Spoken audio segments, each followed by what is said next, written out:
আচ্ছা ঠিক আছে। এই অশিক্ষিত চাষার বাচ্চা চাষা, তোর এত বড় সাহস হয় কি করে তুই আমার গাড়ির উপর বস্তা রাখছস? এই বস্তা সরা, তুই জানিস? বাবা এটা টাটা এলিয়েন, বড় জোর 20-25 লাখ টাকা দাম। আমি তো ভাবছি এমন ভাবে দামের কথা। চোখে দেখছিস? তুই এত ভাব কেন দেখাইতেছিস? তুই যেমন ভাব দেখাইতেছিস মনে হচ্ছে যে তোর পকেটে লাখ লাখ টাকা আছে। আর তাছাড়া তোর নিজের অবস্থা দেখছিস? আমলাই কথা কন।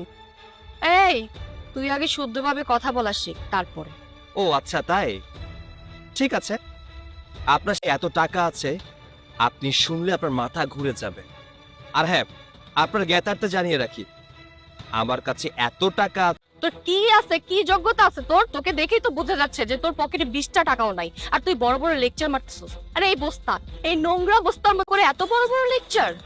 চাপাটা না একটু কম মারিস, তাহলে চাপা খুলে পড়ে যাবে। আর এই তোর এই নোংরা বস্তা আমার গাড়ির উপর থেকে সরা সরা বলতে চাই। তো ভাবছিলাম তুই মনে হয় একটু মেন্টাল, কিন্তু না, তুই তো একটা ঘাট তারা। আর তুই কেন এখানে দাঁড়িয়ে আছিস সেটাও আমি খুব ভালো করে বুঝতে পারছি। নিশ্চয়ই মানুষকে দেখ, তোকে বলে দিই, কথাটা মাথায় ঢুকে রাখ।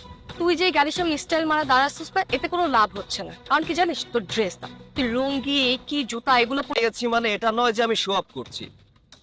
আমি এখানে দাঁড়িয়েছি, আমি ক্লান্ত হয়ে গিয়েছিলাম তাই। আর আপনার গাড়ির এত দামও না যে আপনার, আমার কাছে এর থেকে দামি গাড়ি আছে। দ্যাটস ওয়াই আপনার গাড়ির সামনে দাঁড়িয়ে শো অফ করার কোনো ইচ্ছাও আমার নেই।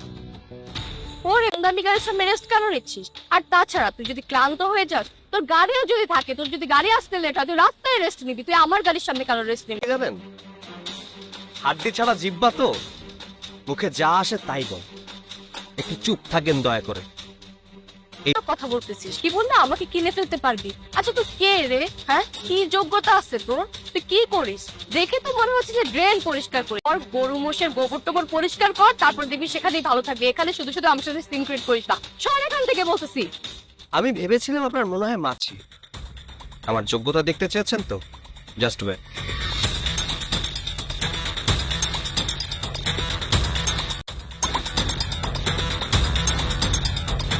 নিন, টাকাগুলো তুলে নিন আর গাড়িটা আমাকে দিয়ে দিন।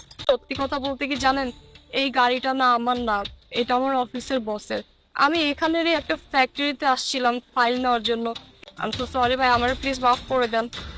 কি ব্যাপার, এখন কেন সুর বদলাচ্ছে? টাকা দেখে বলেছেন আমি চুপ ছিলাম, বাট আপনি চাষিদের নিয়ে কথা বলেছেন, তাই আমার মাথাটা গরম হয়ে গেছে। চাষিদের নিয়ে কেউ কথা বললে আমি একদম, তারা যদি কষ্ট না করত তাহলে আমাদের পেটে ভাত জুটত। চাষিরা অনেক কষ্ট করে টাকা উপার্জন করে, মানুষকে সমানভাবে সম্মান করতে হবে। আমি হয়তো চাষি নই, তবে চাষিদের কষ্ট বুঝি।